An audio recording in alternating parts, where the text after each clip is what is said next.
Force and law of motion physics का chapter number 2 है according to Aston book, जो कि क्लास 9 का एनसीईआरटी सिलेबस है। तो इस चैप्टर को हम ब्रीफ में डिस्कस करने वाले हैं कि इस चैप्टर में किस पार्ट में क्या है और किस चीज़ से होता है। तो साइड बाय साइड मैं आपको पेजेस या बुक रेफ़र कर दूंगी या अपने नोट्स रेफ़र कर दूंगी ताकि आप उसके साथ मैच कर सको।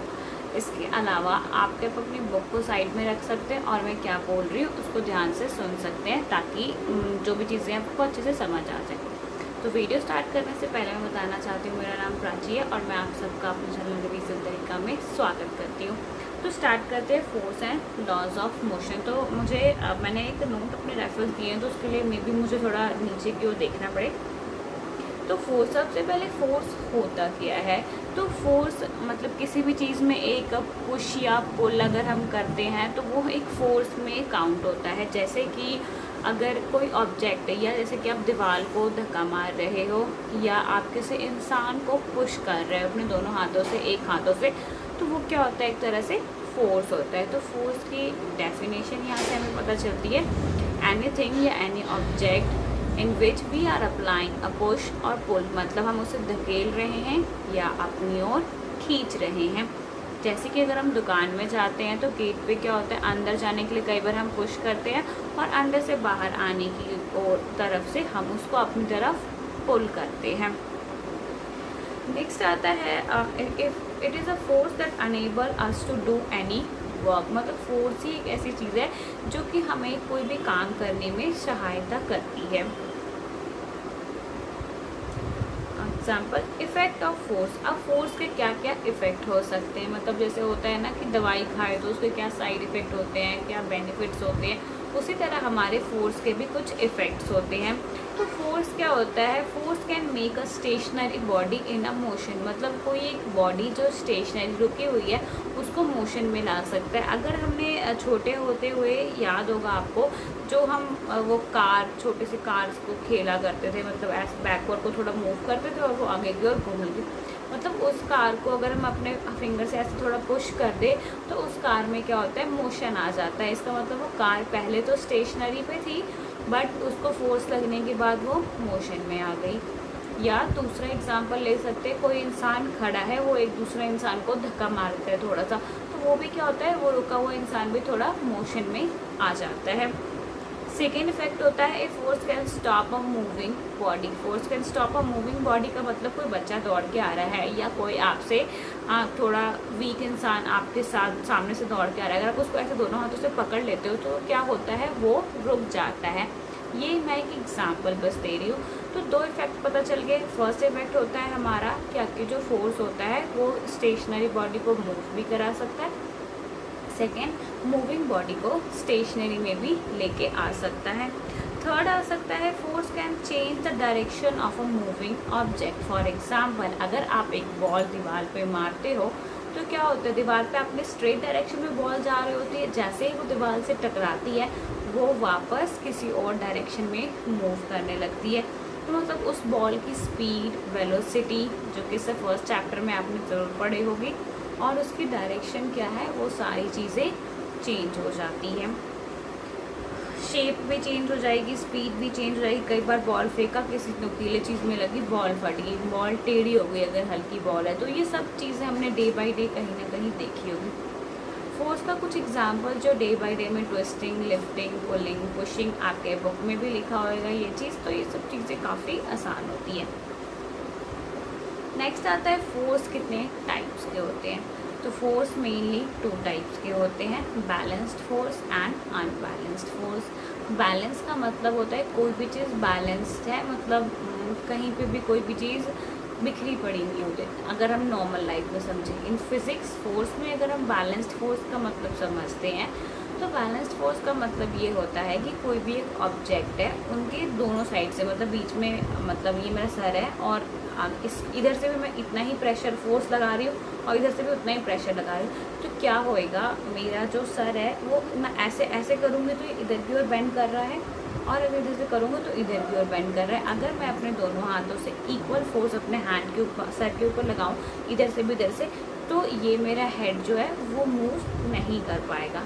मतलब किसी भी ऑब्जेक्ट पे दोनों साइड से इक्वल अमाउंट ऑफ फोर्स अगर हम लगाते हैं तो वो ऑब्जेक्ट मूव नहीं कर पाता है, क्योंकि एक ही ऑब्जेक्ट पे सेम फोर्स अपोजिट डायरेक्शन में लगने की वजह से वो फोर्स आपस में कैंसल आउट हो जाते हैं।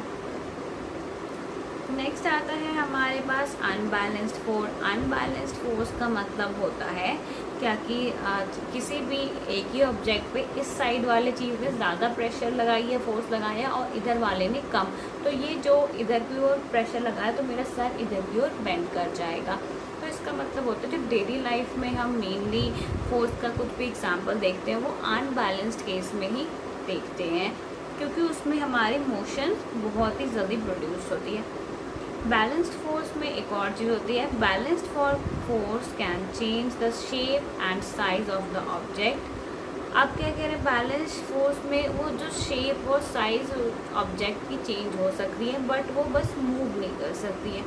Example, when force are applied from both sides over a balloon.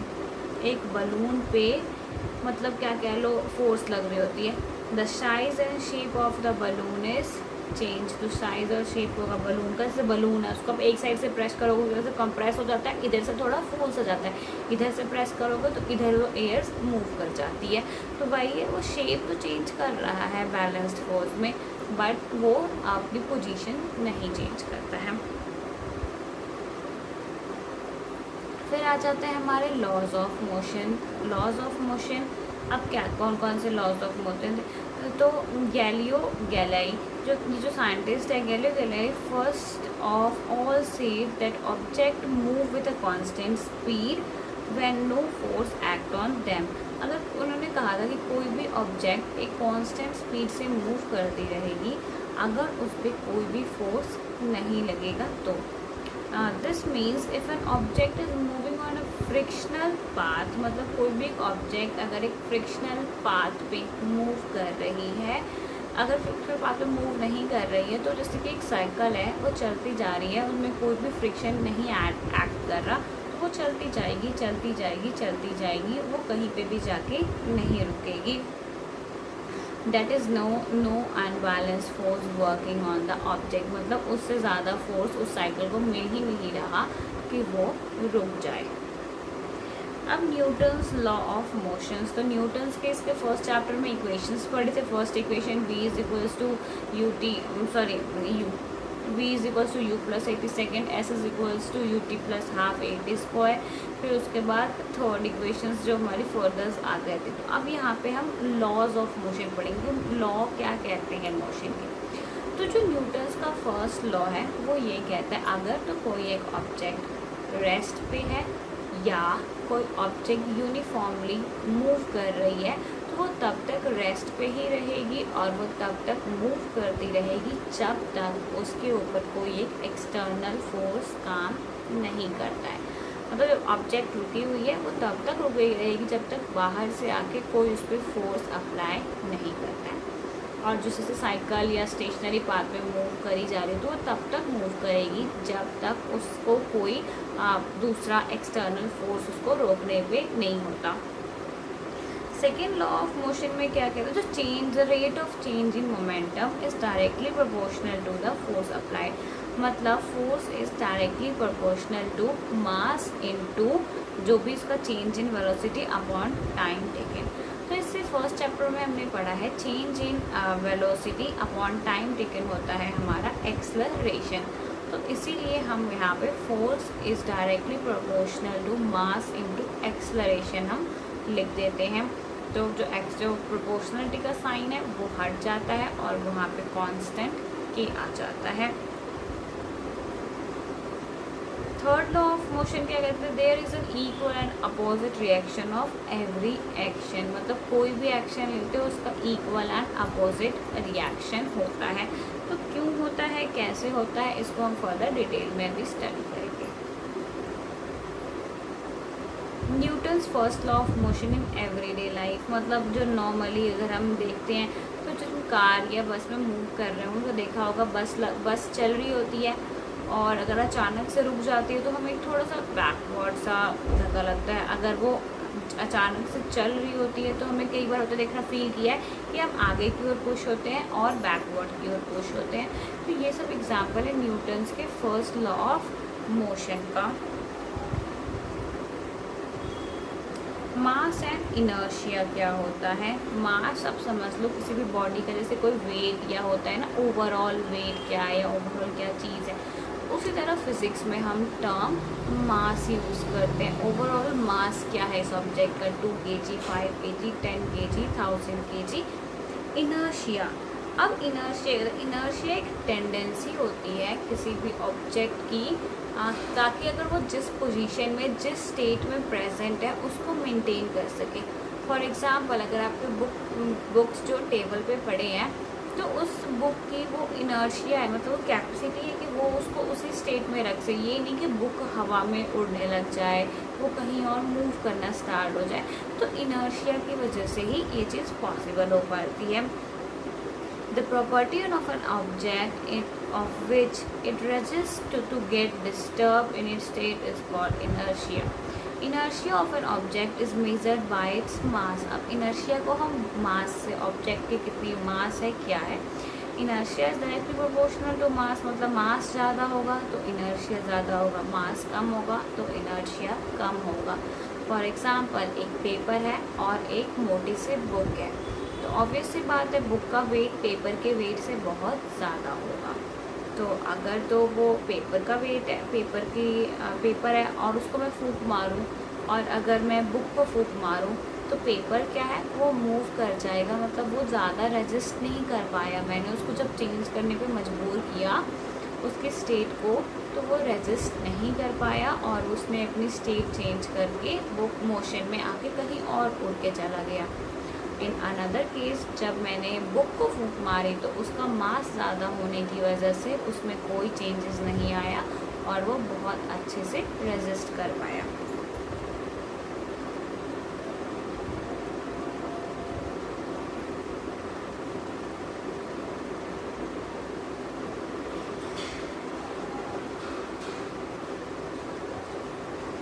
Next आता है second law of motion. Second law of the rate of change of momentum, मतलब force is directly proportional to mass into acceleration.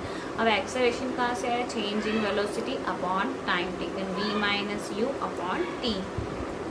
तो अब mathematical formula किस तरह से derive करते हैं हम सेकेंड लॉ के लिए, तो वो मैंने भी इसमें डिस्कस नहीं किया। तो उस पर कोई वीडियो चाहिए होगी तो आप कमेंट बॉक्स में कमेंट कर सकते हैं।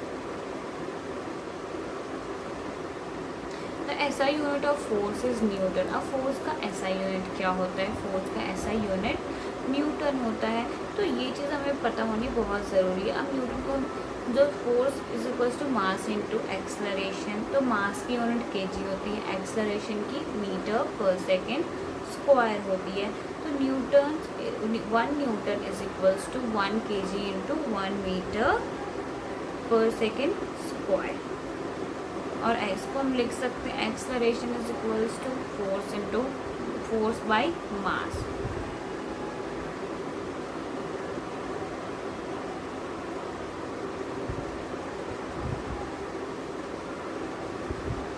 न्यूटन सेकेंड लॉ का कुछ डे बाई डे का एग्जाम्पल है। अब आप कह सकते हैं, अब जो क्रिकेट फील्डर है, जब वो क्रिकेट कहीं ना कहीं हम सब ने कभी ना कभी देखा होता है, देखो जब वो कैच लेता है तो उसके हाथ ये थोड़ा सा पीछे की ओर मूव हो जाता है।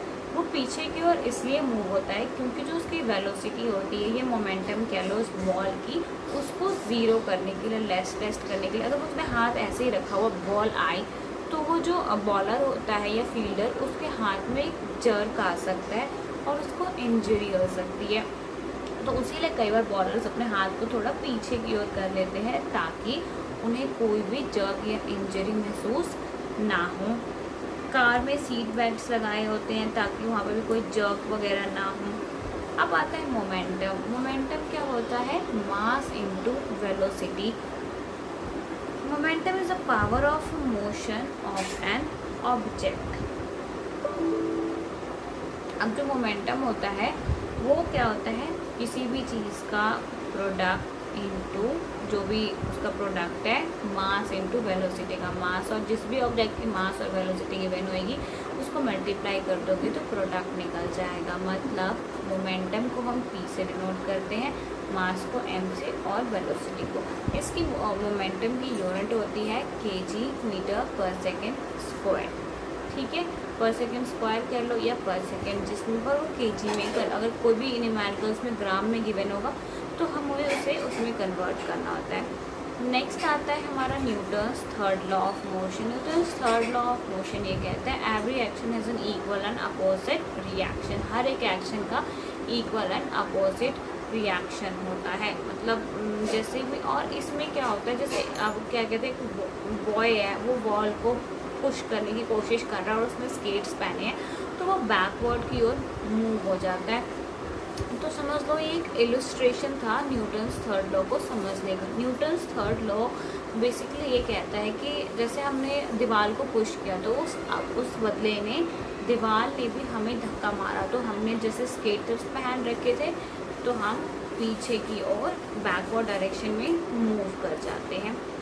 सेकेंड केस में ये भी कहा जाता है कि जब भी न्यूटन्स थर्ड लॉ फॉलो होता है तब दो बॉडी के बीच में इंटरेक्शन होती है। बिना इंटरेक्शन के दो बॉडी में कभी भी Newton's third law of motion follow, जैसे कि मैं जब तक दीवार को टच नहीं करूँगी, मैं कोई फोर्स नहीं लगाऊंगी तो ये दीवार मुझे भी वापस की ओर से पुश नहीं कर पाएगी। ये चीज़ें होती हैं। उसके अलावा न्यूटन्स थर्ड लॉ का कुछ एग्जांपल्स हैं, जो जेट एरोप्लेन्स और जो रॉकेट्स होते हैं उनमें कुछ गैसेस फिल्ड होते हैं जो कि बर्न हो रहे होते हैं उनके टिप से, और वो जैसे आग या कुछ धुआं सा निकाल रहे होते हैं तो वो प्रेशर इतना बना रहे होते हैं कि वो नीचे की ओर निकल रहे और रॉकेट को फर्दर उस डायरेक्शन में मूव करवा सके। इसके बाद आता है हमारा conservation of momentum. Conservation of momentum तो हमें पता है product of mass into velocity. Conservation का मीन्स न्यूटन्स थर्ड लॉ के अकॉर्डिंग जो भी मास होता है, मोमेंटम होता है, वो लॉस नहीं होता है। लॉस नहीं होने का मतलब एक बड़े से ट्रक ने एक छोटे से कार को धक्का मारा तो वो बड़ा सा ट्रक अपनी कुछ वेलोसिटी को डिक्रीज़ करेगा और उस कार को में कुछ ना कुछ वेलोसिटी आ जाएगी। तो अगर ओवरऑल देखा जाए तो उनकी जो वेलोसिटी होती है वो कभी भी लॉस नहीं होती है। मतलब मोमेंटम जो ओवरऑल होती है आफ्टर कोलिजन वो सेम रहती है। तो यहाँ पे था हमारा मतलब मोमेंटम भी कंजर्व होती है। तो इसके साथ साथ ये जो चैप्टर है इसका मैंने ब्रीफ ओवरव्यू दे दिया, forces and laws of motion. अब इसके कुछ न्यूमेरिकल्स बचे हैं और इसके बाद एक गन से जो बुलेट निकलती है तो हाथ में शूटर को जर्क आने के चांसेस होते हैं। वो इसीलिए कि जिस स्पीड से वो बुलेट है गन से निकल रही होती है तो वो भी गन के ऊपर एक अपोजिट रिएक्शन वाला फोर्स लगा रहे होते हैं। तो वो क्या होता है, गन थोड़ी पीछे को आती है तो शूटर मैन के शोल्डर को इंजर या जर्क पहुंचने का खतरा बढ़ा रहता है। तो इसके जितने भी ब्रीफ, जितना छोटा से छोटा ये चैप्टर को मैं आपको समझा सकती थी मैंने समझा दिया है। तो अगर आप ये वीडियो एग्ज़ाम टाइम अपनी बुक को एक दो बार रीड करने के बाद देखते हैं तो मैं गारंटी के साथ कहती हूँ आपको ये चीज़ ज़रूर से ज़रूर समझ आएगी।